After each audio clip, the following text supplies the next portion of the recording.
Good afternoon. I'm sorry we were a little bit late. I was in the West Wing swearing in Tulsi Gabbard, and so I just came straight back here. So thanks for being patient with us with the delay. We're here today because we have filed charges against the state of New York. We have filed charges against Kathy Hochul. We have filed charges against Letitia James and Mark Schroeder, who is with DMV. This is a new DOJ, and we are taking steps to protect Americans, American citizens, and angel moms, like the mom standing right behind me, who you're going to hear from in a moment. New York has chosen to prioritize illegal aliens over American citizens. It stops today. As you know, we sued Illinois, and New York didn't listen. So now you're next. Millions of illegal aliens with violent records have flooded into our communities, bringing violence and deadly drugs with them. With me today, I'm so proud to be joined by Tammy Nobles. Tammy is an angel mom. Her beautiful daughter, Kayla Hamilton, was murdered by an MS-13 member in 2022. Kayla had just turned 20 years old, and she was raped and murdered by someone who should not have been in our country. Yet, he was released, flown to Maryland, where he committed this violent murder. I just want you to hear from, Tammy. Tammy represents not only herself and her family, but all of the great angel moms around this country who have suffered because of what the Biden administration did, and it is over. Thank you for having me here today and being able to share Kayla's story. Her murderer was able to come across the border knowing that he was flagged as an MS-13 gang member, and he had a criminal record in 2020 in El Salvador for illicit gang activity. He came over as an unoccupied alien child, saying that he was afraid of gang activity in his country. Health and Human Services called him a nice boy, and he showed age-appropriate behavior. That fell so wrong when he murdered my daughter. He ended up in Maryland, where he was able to rent a room in the same mobile home as her. We thought it was a legit company that were renting out these rooms, but it turned out that it was another illegal immigrant who owned these mobile homes, and he knew Walter from El Salvador. He knew him and allowed him to rent a room with my child. Kayla just turned 20 years old 3 days before she was murdered. Her murderer was only living there for 5 days before he viciously strangled her, raped her, and left her on the floor like trash and robbed her of $6. I have been sharing her story for over 2.5 years to bring change, because this should have not have ever happened to Kayla, and it shouldn't be happening to other families being hurt by the border. Homeland Security did not do their jobs. They did not check his background. You know, they did say that he was processed. So if they processed him, they knew that he was a gang member and still allowed him here. Health and Human Services did not verify the sponsor and allowed him to go with a sponsor that they don't even know if it was his cousin or his aunt. And he was able to leave the sponsor's house to go live wherever he wanted.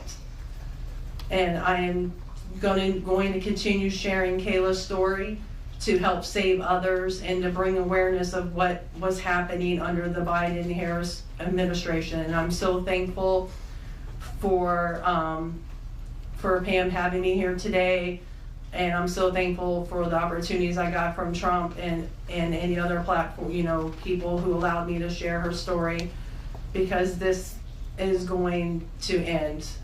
No other parent should suffer by having their child murdered by somebody that shouldn't be here. And I'm gonna continue, sharing it, and for Kayla, and also for others. Thank you.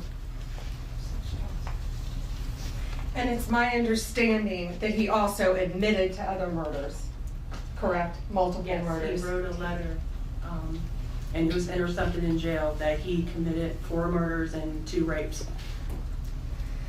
And that's who we were letting walk into our country. And that's why President Trump has directed this to stop. And if you don't comply with federal law, we will hold you accountable. We did it to Illinois, strike 1. Strike 2 is New York. And if you are a state not complying with federal law, you're next, get ready.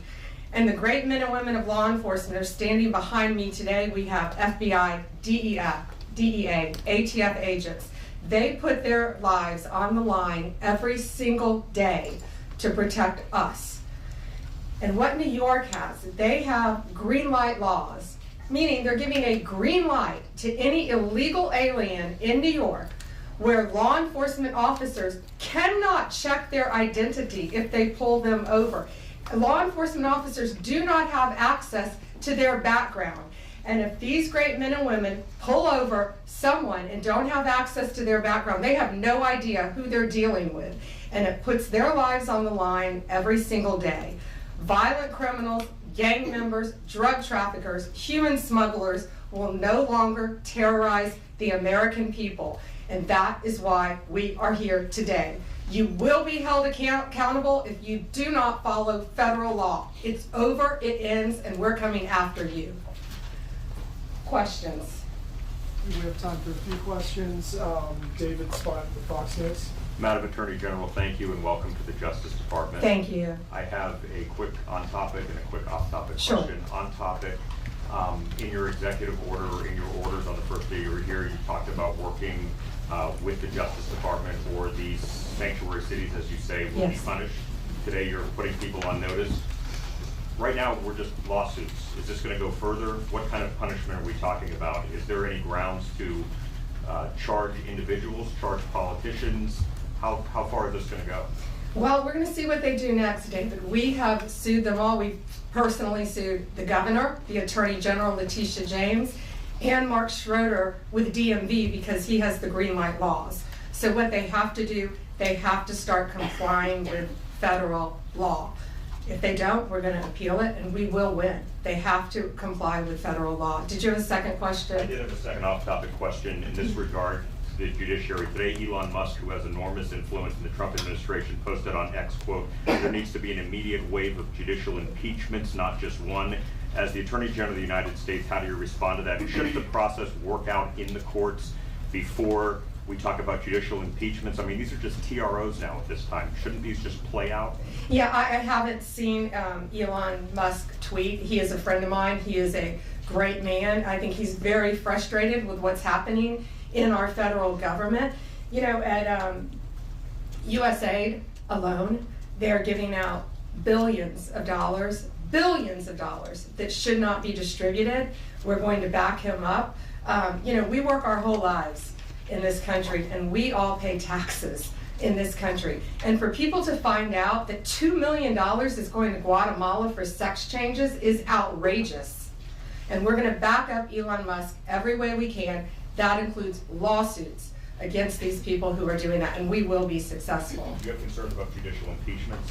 That's not going to happen now. We're going to look at everything. We're going to follow the law right now. We're going to follow the process. These are federal judges with lifetime appointments, but they will be struck down ultimately by the Supreme Court of the United States if the appellate courts don't follow the law as well.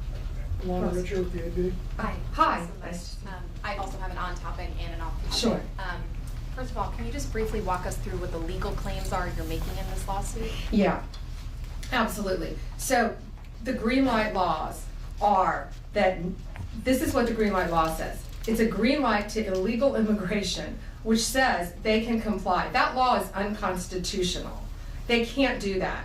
And what they've done is they have a tip-off provision that requires New York's DMV commissioner to promptly inform any illegal alien when a federal immigration agency has requested their information. So think about the men and women in law enforcement behind me.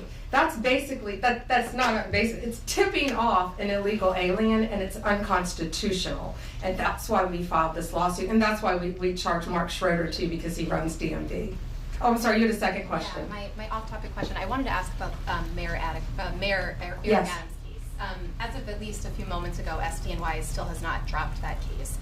Have you or other DOJ leadership spoken to the acting U.S. Attorney and SDNY since the memo was sent earlier this week?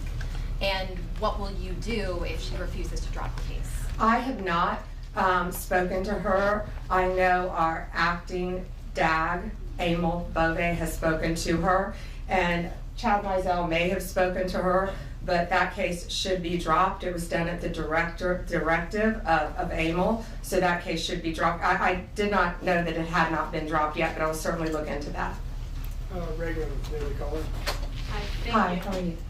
Tom Homan suggested this week that someone from within the FBI may be leaking information about the ICE raids, and that such could be putting officers' lives at risk.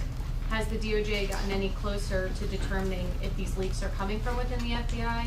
And what will the consequences be if they can identify the leakers from the FBI? Excuse me. Well, first, I can't talk about anything that is ongoing, and that is ongoing. And it's really for the similar reasons of what I said earlier. The great men and women in law enforcement standing behind me today, they must be protected. And anytime anyone leaks or tips off anything regarding a pending investigation, that jeopardizes lives. You're telling a bad guy what's about to happen. It could jeopardize the lives of all the men and women in law enforcement. We will not stand for it. We will find you. We're going to investigate it, no matter what agency it came from. We don't know for certain. We have an open investigation, so I can't talk about it in detail, but we will do everything in our power to hold you accountable, and it is a crime, and you will be prosecuted when we find you. I got time for one more. Alana Austin is next. Hi, Madam Hi, Alana. Attorney General. Thank you so much for your time. I was also interested in hearing specifically what the interactions have been like with Mayor Adams. And I know he has a little bit of a different tone than some of the other Democrats out of the Empire State. And then also Denver Mayor Mike Johnston, because before the President Trump went back into office, he had issued some words about a potential standoff and then walked that back. So I was curious to see what things have been like out of New York City and Denver officials. Yeah, well, we're hoping that in New York, Mayor Adams is going to cooperate with us with the sanctuary cities and the illegal aliens. And has the mayor in Colorado been cooperating? Do we know? I believe he might have now. Yeah, I believe Colorado is now cooperating. That's what we want. We don't want to sue you. We don't want to prosecute people. We want people to comply with the law. This is very simple. An MS-13 member murdered her daughter. That's happening throughout this country. We have one angel mom is too many. And we have angel moms throughout this country who should not be going through this. Comply with the law. This is the last thing we want to be doing. We want to be out there, all of us, fighting violent crime. Yet we're fighting illegal aliens, and that ends, and it's going to end today. All right, that's all we have time for, guys. Thank you. Thank you. Thank you all. Thank you. Thank you.